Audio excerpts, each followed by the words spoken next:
Neste exercício, seu desafio será criar do zero uma função for-each que possua a mesma funcionalidade do método for-each original. Sua função não deve utilizar o método for-each original. A invocação da sua função for-each deve receber um array como primeiro argumento e a declaração de uma função como segundo argumento. Para testar a sua função for-each, adicione as strings abaixo no array que a const loopMessages armazena. Ao final da execução da sua função for-each, o array loopMessages deve ficar dessa forma. Então, beleza. A invocação da sua função for-each deve receber um array como primeiro argumento e a declaração de uma função como segundo argumento. Lembra que o for-each deve executar a função que você passa como argumento para ele. Para cada item do array, ou seja, para cada item desse array, eu quero fazer o seguinte. Eu quero que essa função adicione no array loopMessages, então loopMessages.push, essa string, que vai ser uma template string, porque alguns valores nela vão ser dinâmicos, e esse 1 pode ser substituído por item, que vai ser o primeiro parâmetro dessa função. Você pode usar o parâmetro index para dizer a posição desse item no array, e aqui essa posição não vai ser zero-based, e você também pode declarar um terceiro parâmetro, que vai ser o array, que vai conter exatamente uma interpolação com o parâmetro array. Essa vai ser basicamente a assinatura dessa função. Só observa que aqui eu deixei abertura e fechamento de colchetes antes e depois da interpolação. Por quê? Olha só, esse erro daqui a pouco vai sair daqui, foca aqui comigo. Se você tem um array, então const A, que recebe um array 1, 2, 3, e você tem uma template string que contém uma interpolação de A, o retorno vai ser isso aqui. Então, essa interpolação de A resultou em uma string com os itens do array separados por vírgula. Por que isso aconteceu? Porque por baixo dos panos, quando você interpola um array dessa forma em uma string, o JavaScript vai usar o método toString. Ele vai fazer isso aqui, a.toString, e o retorno vai ser isso que você viu aqui em cima. Então, se você quiser, por exemplo, inserir um espaço depois de cada vírgula, você pode, por exemplo, vir aqui no array e usar o método join para separar os itens por vírgula e espaço. Então, você pode vir aqui nessa interpolação e encadear no array o método join, separando cada item por vírgula e espaço. Agora, por que esse erro está sendo exibido? Olha o que essa mensagem está dizendo. Uncaught reference error.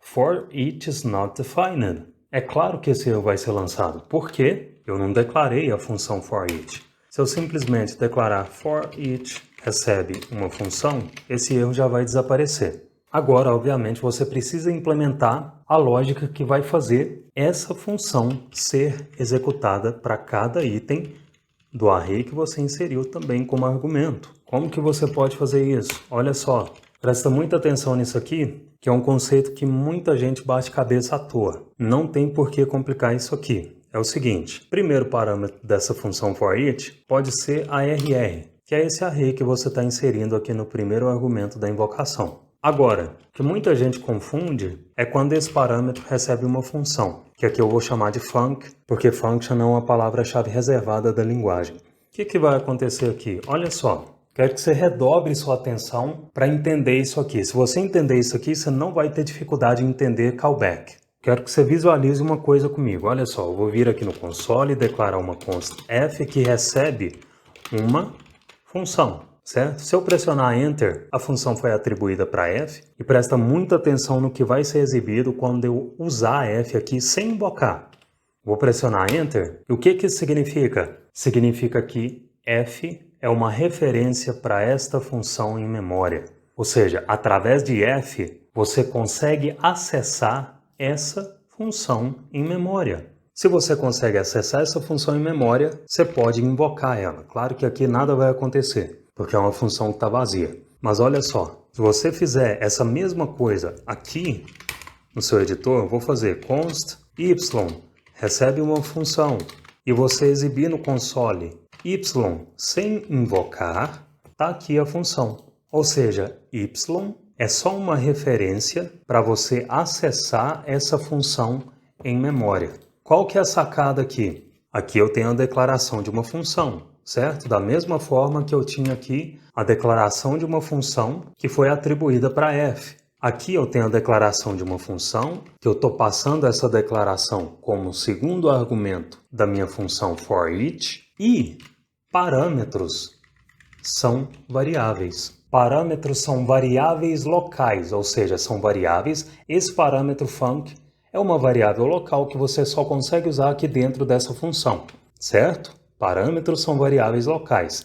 Se parâmetros são variáveis locais, um parâmetro é uma variável, isso significa que, da mesma forma que f recebeu essa função que está sendo declarada no segundo argumento dessa invocação da for_each, ela foi recebida em func.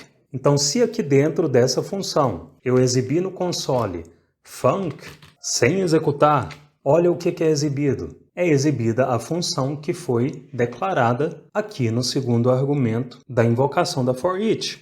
Ou seja, o parâmetro func recebeu essa função. Por que recebeu? Porque func é uma variável. A única diferença é que ela é uma variável local, que só funciona dentro da função. É por isso que ela tem esse nome diferente. Ela é chamada de parâmetro. Ficou claro que fazer isso aqui, declarar uma função como argumento, e receber essa função por parâmetro é a mesma coisa que fazer isso aqui? Então, olha só, se com func você consegue acessar essa função, através de func você consegue invocar essa função.